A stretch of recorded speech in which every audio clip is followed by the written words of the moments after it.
Dear Madam Chair, dear members of the Budgetary Control Committee of the European Parliament, I would like to thank the committee for inviting me to present the Court's special report on the Commission's intervention in the Greek financial crisis. It is a pleasure to be here with you to share the findings of our work. This report is part of a set of audits carried out by the Court in recent years in the field of the EU financial and economic governance. In particular, last year we published a report on the Commission's management of financial assistance programmes to Ireland, Portugal, Latvia, Hungary and Romania. We also published a report on the technical assistance provided to Greece, coordinated by the Commission. The programmes, which has been running now for 8 years in Greece, sought to establish a sound and sustainable economic and financial situation and to restore the capacity of the country to finance itself fully on the financial markets. Our audit examined whether the Commission's management of these programmes was appropriate. More specifically, we checked whether the Commission had appropriate arrangements in place for managing the programmes, whether the policy conditions were appropriately designed and effectively implemented, and whether the programmes met their main objectives. For the third programme, which is still in progress, we only focused on the design aspects. At this point, we should note that we did not examine the actions of the IMF or the ESM, nor did we audit the actions of the Greek authorities.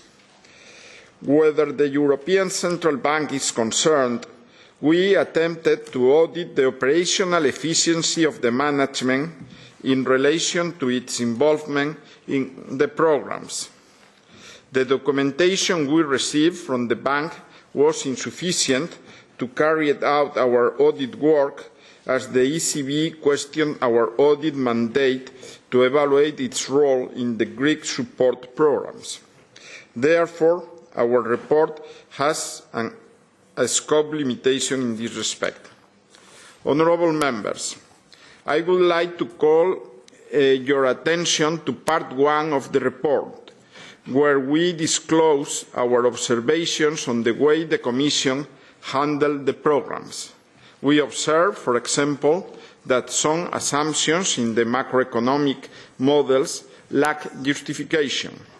In another example, we noticed that the supporting documents for monitoring the visits were soundly based.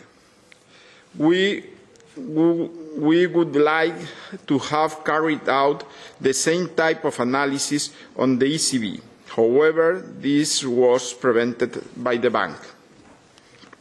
I would like to remind you that we faced a similar situation in the report we published last year on the single supervisory mechanism, whether the bank provided us very little of the information we required for the audit. I will now give you a brief overview of the main conclusions we reached in the report. Early on, the first programme was designed in a situation of extreme urgency, and the management of all three programmes was impacted by political and economic uncertainties. It took almost a year for the Commission to establish procedures. Initially, some conditions were vague, but we acknowledge that the design improved over time. We noticed that the conditions were not placed in a broader growth strategy for Greece, which could have lasted beyond the programmes. In terms of the macroeconomic assumptions, we consider that they were internally consistent and up to date, but poorly justified. with not formalized quality testing arrangements. Such projections largely underestimated the economic crisis in Greece, although the Commission was far from alone among international organisations in this respect. It should be stressed that the Commission demonstrated a solid basis for the monitoring of the implementation of the measures by the Greek authorities. Cooperation with other partners was effective, despite complex institutional arrangements which were never formalised to provide adequate transparency on the roles and responsibilities of partners.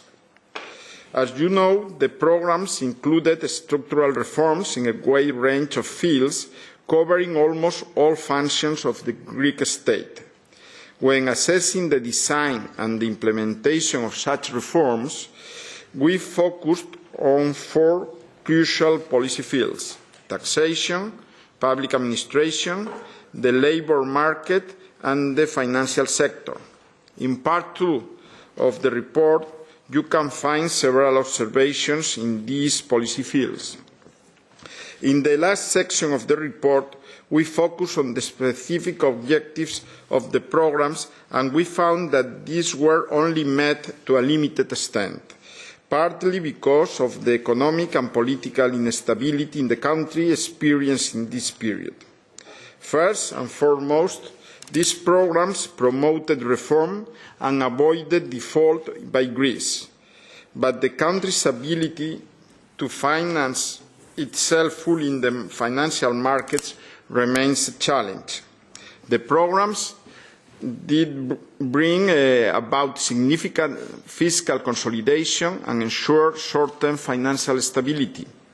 The financial sector was substantially restructured, but at considerable cost. Finally, what do we recommend? The report outlines a set of 11 recommendations that aim to improve the Commission's handling of any future assistance programme. Specifically, we recommend that the Commission improve the general procedures for designing programmes, including the clarifications of the roles of partners. It should prioritise conditions more effectively and ensure those conditions are embedded in a broader strategy for the country, while also taking into account the administrative capacity of the member state. It should also address data gaps more comprehensively and better justify the assumptions and modifications to its economic calculations. We consider that programmes should be subject to evaluation at least after they have expired. And lastly, we recommend the Commission now analyse the appropriate support and surveillance framework for the period after the programme ends, taking into account the financing needs of the country.